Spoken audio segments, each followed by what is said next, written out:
Malcolm X, Martin Luther King Jr., John F. Kennedy, Marcus Garvey, Albert Einstein, George Washington, Thomas Jefferson, Theodore Roosevelt, Martin Luther, Socrates, Jesus Christ. These are great men who were respected and stood up for what they believed was right. But what is a man?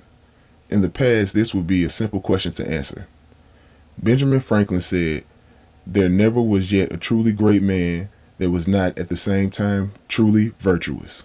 With the rise in the single motherhood rate because of the sexual revolution, welfare, and incarceration, plus the effects of the LGBT community, things are a bit different. The roles of men have been either removed, replaced, or convoluted, even to the point where boys can be called girls and women can be called men, disregarding the true reason why man was created. We decided to ask this generation of your average Joe, your everyday man, of what is and what makes them men. Is it different from the past? Who raised them to be men? Marriage, insecurities, and if they are good enough to be called men. Maybe some can relate, since not often are men comfortable enough to express what and how they feel.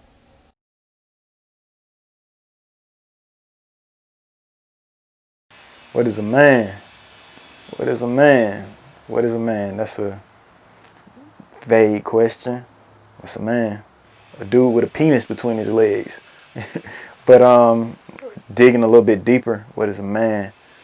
A provider. When I think of a man, somebody who ain't going for the fuck shit and will say something if things are out of line. That's, standing on some. It's deep, dog. What is a man? Because you got to stand on some morals and some values when it comes to being a man. To me, this is just my opinion. So, if you want to dig deeper in that, like, you want me to dig deeper in that. So, what values should a man hold? Should live to a code, more so. Like, you don't say things and then not act on them, not do on them. Everybody falls short, but making sure, like, hey, if I say something, I'm with it. A man is a protector, especially a protector of his values, his beliefs, his family. Like, you got to go hard body about your shit. That, to me, is something that you stand on. And a common respect for men. Like, when I see another man, I respect you, bro. At the end of the day. So you gotta walk around with an air of respect, but still in that respect. If I gotta check something, I'm gonna check it. For me, it's someone that bears the pain of others and is willing to do such at the cost of his own, whatever it may be, whether it be something you gotta put to the side. If it's pride or if it's, depending on what it is, but also someone who has principles that he lives by and does not break those principles. And so, depending on what those are, you can use that as your, like, for instance, I love the show Dragon Ball Z, and Vegeta, even though he was misunderstood, he was a principle-centered man, and he sacrificed for the ones he loved. That's manhood to me. Man to me is somebody who put his childish ways behind him and take up responsibility for his own actions and understand that whatever goes on, he take it head on, and he willing to go against consequences if it's the case. And he caught me off guard with that question. It's probably more I need to say about it, but I think it's the starter kit about a man, But I think a man must be willing to find a purpose to where, even with his family or what the case may be, but to find his purpose. And once you find your purpose, I think you become a man. A man is somebody who's take care of his responsibilities and do what he have to do for himself and also his family if he has one. Protect and serve. Man, I really can't define it. I know, I only know what a man does or what a man is supposed to do. For instance, I've always known a man to be a provider. I mean, that's probably the only thing I know how to do right as a man, is provide. A man's supposed to be a protector, you know, a leader. But, you know, men do different things to define the term. So I think the word man or what a man is defined by what he does.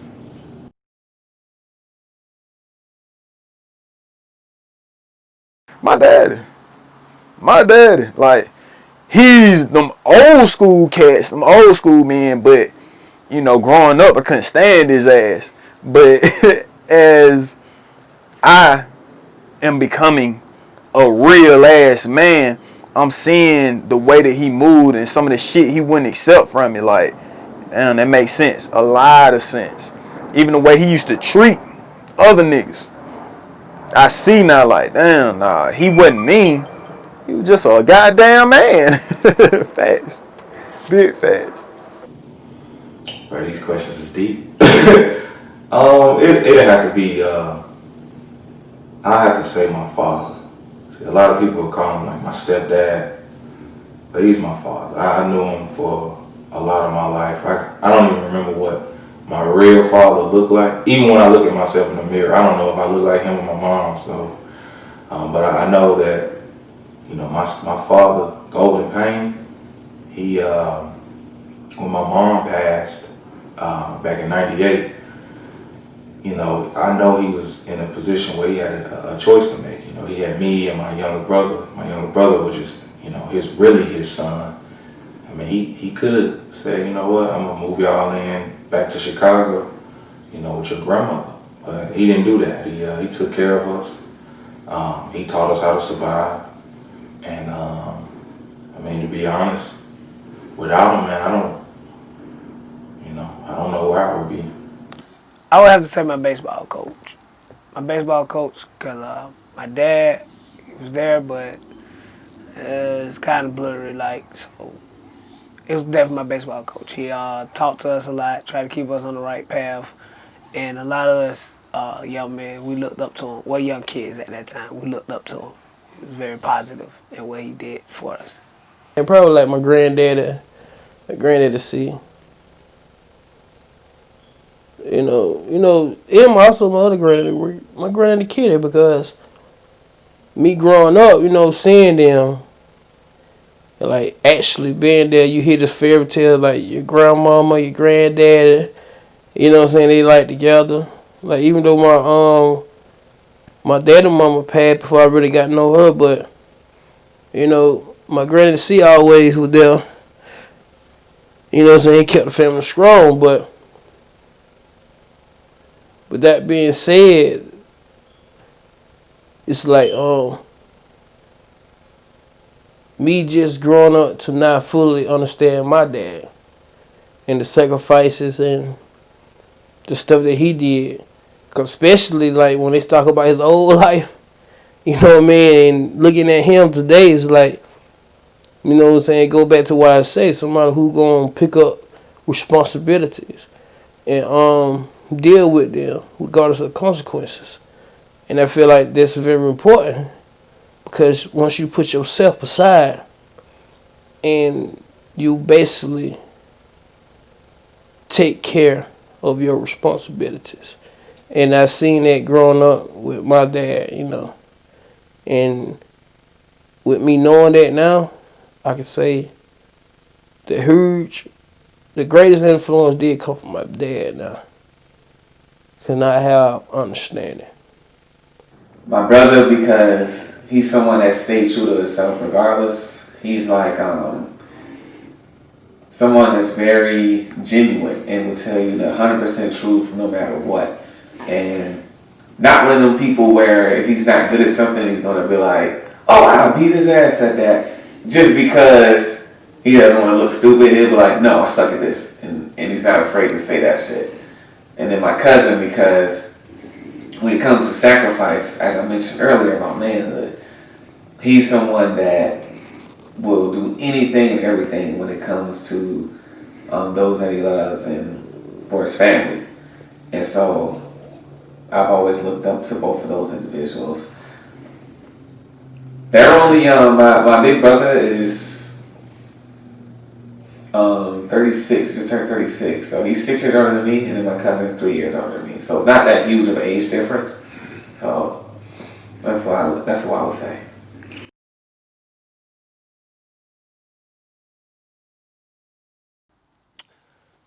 I see myself as a individual that want to better myself, but also recognize my flaws and want to get better with my flaws. Meaning, exercising not to look at TV as much. Like I know I like to look at TV, so I try to limit myself from looking at TV by doing something else that's more educational for myself, per se. As far as if it got to be something with movie, trying to learn new roles, understanding it, writing it, anything of that nature. Just trying to get myself into a positive space with my mind. A man who continuing to learn and becoming more wiser. Because I think it's important too. As a man, you must become wise so that you can really, I want to say, you want to become wiser because you start making better decisions. You won't no longer do the same thing that you used to do. Because, we can all be bachelorettes, whatever. But, at the end of the day, we must take responsibility. And responsibility is protecting and providing. And what I mean by providing is not like with just money. You first, to be a provider, it's not with like, oh, you ask for $40, you go $40. No, it's to be a provider is like you provide your time, you provide your effort. You know what I'm saying? You providing everything that if you have a family put in that aspect, if you providing everything that your child need, and if you marry, everything that your wife need. To be provider is not like I said earlier, it's not like just having money or stuff like that for somebody to come. No, you got to provide your time and your effort. You got to provide your care for someone. It's just providing, period. And there's many aspects of that. I see myself as someone with a lot of dream and aspiration, but someone who's still working towards those goals, not as someone who's already reached the goals that he's trying to reach. I feel like I have a lot that I want to accomplish. And then not only that, but based off the way I was raised, like a lot of stuff that I learned, I realized that it may not all be, as objective as we thought it was. And so now I'm kind of in a space where I'm trying to learn more about the universe and what was given to me in this body. You know what I'm saying? So I feel like other than that confused part of me, the part that I am sure of is that I can make decisions for myself, and everything that's ever happened and will happen, although there are time and unforeseen occurrences, still I believe that your reaction to whatever it is that happens, or my reaction to whatever it is that happens, is what will determine my success and or failure. So I'm in complete control of who I am and what I do. And so I see myself as a person who understands his self worth and his individuality. When I look in the mirror, I see somebody. I see somebody great, flawed, but at the end of the day, great. Like, I ain't gonna go for no bullshit. And certain things, I let it slide. I'm mild tempered, man. But when it come to it, when it's time to stand up, it's time to stand up and do something about it. When I look in the mirror, shit, every day I say that I'm great, but I can always be better. So, I don't know, that's kind of hard. Like, when I see myself, I'm looking in the mirror now. Nigga kind of cute, I'll tell you that. No homo or no shit, but goddamn, I see why I'm good. Never mind, I'm doing too much. But yeah, that's pretty much what I see. As a work in progress, that's how I see myself. I mean, I live like so far at the age of 30, man.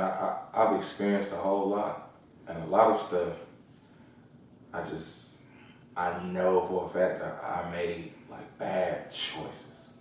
So I've been spending, I like to call them my cognitive years, because before these years, these last 3, maybe 4 years, I was a dumbass. So I wasn't cognitive. I didn't know what was really going on. But now, you know, I've been working on myself for the last 3 or 4 years, and I just feel like now I want to give back. That's all I want to do. That's what I want to be.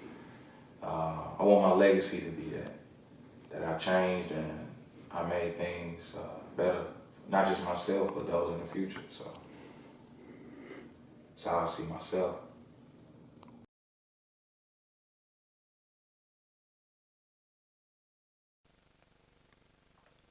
I wouldn't say that insecure, but I think it's something that we all, in this time of age, that we all feel, is to make sure that whoever we are with, we are making the right choice to be with them.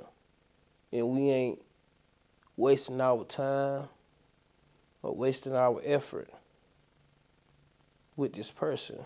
So I think that'd be if we're gonna use insecure, I think it'd be that. Sometimes my work, like, sometimes maybe even my ideas, I think that I can be a little bit, I can be stubborn sometimes, right? That's me being a man. So with that being said, sometimes I feel that my delivery can be a little off. So in turn, I won't say things or I won't express myself the way I really want to. But in all actuality, that shit still hinder me then, because I'm not allowed to just be me. So I'm always like, damn, maybe this. And that might, hey, real shit, that goes into being a black man too. Because the way I would say things, I gotta be careful, because it may be coming off as, oh my God, he's one of those scary niggas. And it's not that, it's just, I speak with passion. I speak with a lot of emotion. So if I feel some type of way, I'm gonna let you know what it is. I guess none of my features, like what people be insecure about their looks. I'm not insecure about my self-esteem. I'm not insecure about a lot, but I'm a little bit sensitive about my past, because I guess that's one of my insecurities, my past. Knowing my past, having people know my past, and they challenge, my future with what they know from my past. So, people getting to know my past and things that I've done and where I sit now, what I'm trying to accomplish. That I think that's one of my areas of opportunity or weakness. I'm being a stand-up comedian. I'm afraid of people not laughing. But I feel like I know they will laugh if I get in my groove. But it's just the fact of knowing people won't laugh. And I feel like I have to go through that stage first. And I feel like I haven't went through that stage where I did it and people didn't laugh. Because when I did do it, people laughed. So it's like I'm trying to see how I'm going to react if people don't laugh at me. And it's like, okay, am I going to stop, keep going? just say, okay, I thought this was for me. So it's like that. I feel like that's what it is. Cause I feel like I could have been there, done a whole lot of more stand up uh, shows, but I haven't. Oh man, I have a fucking chip on my shoulder. Like worse than I would just okay. So I guess what's the specific thing I'm insecure about? I guess my involvement in everything to where you can keep up with certain you say conversations or certain walks of life. Um, for instance, like ever since I was in school, I was always cool with all the bad kids. They always loved me. Like the worst kids, and not even just saying that they're bad, but just the kids that did the stuff that they wanted to do. They weren't afraid or whatever. So I've always been that shy guy. You know, I've always been the kid that was in the background. You know what I mean? Even with my own family, like there'll be a big family reunion, and then I'll be the kid that wanders off and gets lost. You know what I'm saying? Like on Get Out, I was always that kid, and I feel like it's translated into my adulthood. I be feeling myself doing that shit. Like I be at work, everybody chilling. I'm at my desk, but not because I'm angry. It's just because I guess I'm observant, but also I do have a problem with caring and giving a fuck about what people think. And I've been trying to work on that for so goddamn long. But that's really the biggest thing. Like I'm insecure about people's reaction to who I am because I'm so silly and goofy and do crazy shit, and it doesn't reciprocate to everyone. And I know there, you know, sometimes that feeling of awkwardness is too much to put myself out there to where I would do something that's probably really funny, but I probably won't do it because of that feeling of possible awkwardness. Mm-hmm. So just being the minority is something I feel insecure about. Just that part right there, people's reactions and stuff like that. I wish it was less because I'm not as like I can describe it with an honest answer, but I know deep down like I don't give that much of a fuck. But for some reason I see that like it's like I'm reaching out and my hand will automatically come back. You know, and you realize I'm doing it. You know what I mean?